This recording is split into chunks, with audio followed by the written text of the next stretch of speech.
Kalau tidak mau agama Islam itu dimaki-maki, tidak mau agama Islam dilecehkan, jangan memaki-maki Tuhan agama lain, jangan melecehkan keyakinan agama lain. Apa namanya, Abdus Somad gitu misalnya, kemudian melecehkan agamanya, melecehkan ajaran agama, melecehkan Yesus dan seterusnya, melecehkan gereja dan seterusnya. Ini sesuatu yang haram dilakukan oleh orang Islam gitu. Kalau dia Kristen tersinggung, Ustadz Somad bicara, ya lapor ke Tuhanmu. Assalamualaikum sus, kepada Yesus. Ini kami mengadu sus, ini Yahya Waloni setiap kali ceramah singgung-singgung akidah kami, tolong dihukum dia. Dia kan Tuhan, kata Kristen. Lapor kepada Tuhan, saya nggak suka nih Somad dengan Yahya. Setiap ceramah mereka begini begitu, nyinggung-nyinggung salib. Dan nanti Tuhan jawab, oh jangan, dia kan saya kasih hidayah. Terlahir sebagai non-muslim di Sulawesi Utara sana, lalu kemudian mencari, tinggalkan mobil dinas, tinggalkan rumah dinas, tinggalkan titel, tinggalkan jabatan rektor, akhirnya menjadi muslim bersyahadat Ustadz Yahya Waloni. Maka dia lebih dulu masuk surga daripada Abdul Somad. Ustadz Yahya Waloni itu bersih sebersih-bersihnya, diulang dari nol, tak ada dosanya sama sekali. Sedangkan Abdul Somad ini lapendos, lelaki penuh dosa. Ada seorang ustadz, ustadz kita, Ustadz Abdul Somad. Aduh, masya Allah. Saya tahu. Saya menyimak video Anda, Ustadz Yahya Waloni, seperti Anda yang ilmunya di atas langit tidak ada langit. Anda seperti kebal hukum. Hebat, Anda itu hebat. Saya saja tidak berani.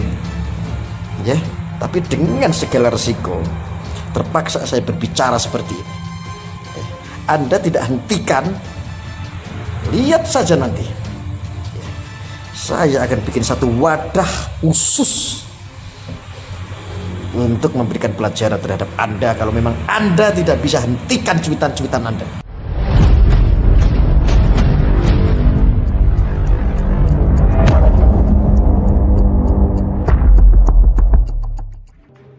Fenomena dakwah menghina non-Islam Ustadz Ahmad Sahal, lihat pesan surat Al-An'am 108. Beredar berbagai narasi buruk mengenai seringnya pemuka agama Islam yang disebut-sebut melecehkan atau memaki agama non-Islam. Fenomena tersebut semakin mencuat saat Ustadz Yahya Waloni hingga Ustadz Abdul Somad membuat narasi yang dinilai menciderai agama selain Islam di Indonesia. Banyaknya peristiwa tersebut menjadi sorotan bagi Ustadz Ahmad Sahal yang menjabarkan jika Al-Quran secara jelas meminta agar umat Islam tidak memaki keyakinan orang beragama di luar Islam. Ustadz Ahmad Sahal dalam penjabarannya di kanal YouTube Cokro TV menyebutkan contoh-contoh bentuk pendakwah yang merendahkan agama lain. Misalnya membicarakan agama Kristen dengan prasangka dan kebodohan. Bisa juga merendahkan agama lainnya itu dengan bentuk menghina agama lain. Kata Ustadz Ahmad Sahal, sebagaimana dikutip ringtimesbanyuwangi.com, kanal YouTube Cokro TV pada 19 Mei. Atau merendahkan dengan cara menjadikan agama lain sebagai bahan tertawaan. Lanjutnya, karena banyaknya kejadian perendahan terhadap agama lain selain Islam, ia mengajak umat muslim membuka pandangan mengenai bagaimana sikap sesungguhnya umat Islam terhadap agama lain sesuai dengan ketentuan Al-Quran. Saya ingin mengutip sebuah ayat yang menurut saya secara eksplisit membahas ini, yakni surat Al-An'am ayat 108 pungkasnya. Ayat ini bunyinya adalah sebuah seruan untuk tidak melakukan maki-maki atau merendahkan sesembahan agama lain, karena bisa mendorong pengikut agama lain melakukan hal yang sama, yakni memaki Allah, ungkapnya. Ia menyimpulkan sikap umat Islam yang seharusnya ditunjukkan di tengah perbedaan agama di dunia. Intinya kalau nggak mau Islam dimaki-maki, tidak mau agama Islam dilecehkan, jangan memaki agama lain, jangan melecehkan keyakinan agama lain, itu pesan dari Al-An'am 108 ucapnya. Sebuah tafsir dari Imam Al-Qurtubi menyatakan jika firman Allah dalam ayat tersebut adalah larangan, sehingga dapat dikatakan Allah melarang umat Islam memaki sesembahan agama orang lain. Dengan demikian, Ustadz Ahmad Sahal mengajak agar umat Islam menebar kedamaian dengan tidak memberikan narasi menghina agama lain. UJNU Ulama Yaman, gaungnya terdengar ke seantero dunia, berjihad mendakwahkan Islam yang moderat. Seorang ulama asal Yaman, Dr. Syekh Al-Habib Abu Bakar Al-Adin, memuji Nahdlatul Ulama NU dan model perjuangan Islam di Indonesia yang utamanya dalam mendidik kedewasaan masyarakat dalam pemahaman agama. Menurut Syekh Al-Habib Abu Bakar Al-Adin. Islam di Indonesia secara umum sudah berada di jalur yang benar. Untuk itu ia memuji strategi dakwah organisasi semacam NU dalam memperjuangkan Islam Ahlus Sunnah wal Jamaah di Indonesia. Baginya, Islam sebagaimana yang berkembang di Indonesia inilah yang sebenarnya dibutuhkan di berbagai belahan dunia. Saya telah mendengar adanya organisasi Nahdlatul Ulama ini karena gaungannya telah terdengar ke seantero dunia. Ujar Abu Bakar Al-Adin dikutip terkini.id dari nu.or.id pada Sabtu 12 Juni 2021. Saya sangat bersyukur bahwa di Indonesia ini ada organisasi semacam NU yang senantiasa berkomitmen untuk berjihad mendakwahkan Islam yang moderat. Abu Bakar Al-Adin menyampaikan hal itu pada acara kuliah tamu yang diselenggarakan Pasca Sarjana Pendidikan Islam dan Hukum Islam Universitas Islam Malang. Dalam pandangannya, posisi NU yang merdeka dari pengaruh pemerintah sangatlah strategis. Mengapa? Karena hal itu dinilai akan membuatnya lebih mampu dalam mengawal kinerja pemerintah dan sekaligus mengayomi masyarakat. Lebih jauh, ia juga memuji realitas pendidikan Islam di Indonesia yang mana masyarakat diperkenankan untuk berperan dalam penyelenggaraan pendidikan. Abu Bakar Al-Adin mengaku kagum bahwa kenyataan di Indonesia NU telah menyelenggarakan dunia pendidikan yang dikelolanya sendiri. Hal ini menurutnya adalah nilai lebih Islam di Indonesia dibandingkan dengan Islam di Timur Tengah. Di Timur Tengah tidak ada pendidikan tinggi yang diselenggarakan oleh swasta seperti di Indonesia ini. Semuanya diselenggarakan pemerintah sehingga setiap tindakan dan pergerakannya diawasi dan dipengaruhi oleh pemerintah.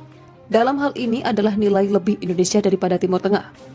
Ia menilai bahwa campur tangan bernuansa kepentingan politik pemerintah dalam urusan pendidikan berbahaya karena dapat menghilangkan kemerdekaan dalam hal keilmuan. Seperti mereduksi makna jihad dan sebagainya. Munculnya gerakan-gerakan Islam ekstrim di Timur Tengah di satu sisi dan Islam liberal di sisi lain adalah dampak dari hal ini, urainya. Demikian juga berbagai pergolakan di berbagai negara di Timur Tengah, termasuk negara kami, Yaman, juga adalah termasuk dampak dari campur tangan pemerintah dalam dunia pendidikan. Tandas Abu Bakar Al-Adin. FPI berubah jadi Front Persatuan Islam GP Ansor kalau muncul di Tegal kami sikat. Gerakan Pemuda GP Ansor Kabupaten Tegal dengan tegas menolak keberadaan Ormas Front Persatuan Islam yang merupakan perubahan dari nama Front Pembela Islam FPI pasca dibubarkan pemerintah. Hal itu disampaikan pembina GP Ansor Tegal, Nur Rahman. Ia menegaskan bahwa pihaknya tetap akan menolak keberadaan Front Persatuan Islam di Kabupaten Tegal. Hal itu, kata Nur Rahman, lantaran kepengurusan Front Persatuan Islam tersebut tetap diisi oleh orang-orang yang sama dengan pengurus FPI. Mau ganti apapun bentuknya, mau kepanjangannya diganti apapun, kami tetap menolak. Seperti PKI, sudah dilarang terus ganti nama, ia tetap PKI, kata Nur Rahman pada hari Senin seperti dikutip dari suara.com. Pembina Ansor Tegal yang juga merupakan ketua Gerakan Pemuda Bangsa ini juga menyampaikan dukungannya terhadap langkah pemerintah yang telah membubarkan FPI dan menetapkannya sebagai organisasi terlarang. Pasalnya, menurut Nur Rahman, keberadaan Ormas FPI selama ini telah banyak membuat masyarakat jadi resah. Walaupun sudah ganti nama, kami dari Ronggolawe siap perang. Kalau muncul di Kabupaten Tegal, tetap akan kami lawan, kami sikat, tegasnya.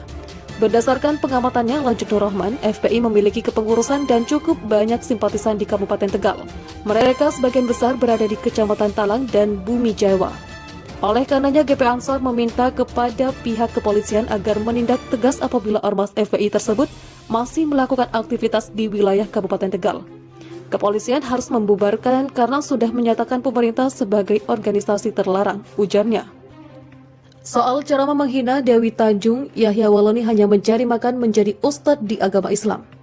Politikus PDIP Dewi Tanjung meminta pihak kepolisian untuk segera menindaklanjuti pelaporan Ustadz Yahya Waloni terkait penghinaan terhadap agama Kristen.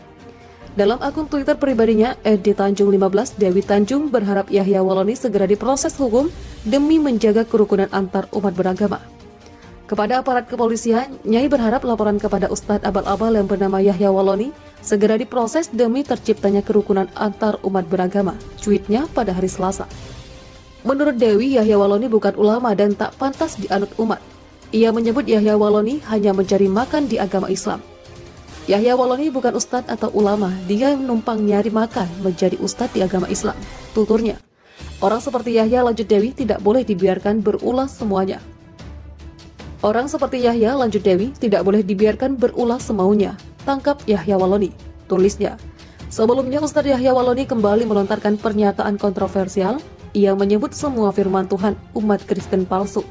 Bahkan Yahya Waloni menantang agar pernyataannya ini dilaporkan pada pihak berwajib.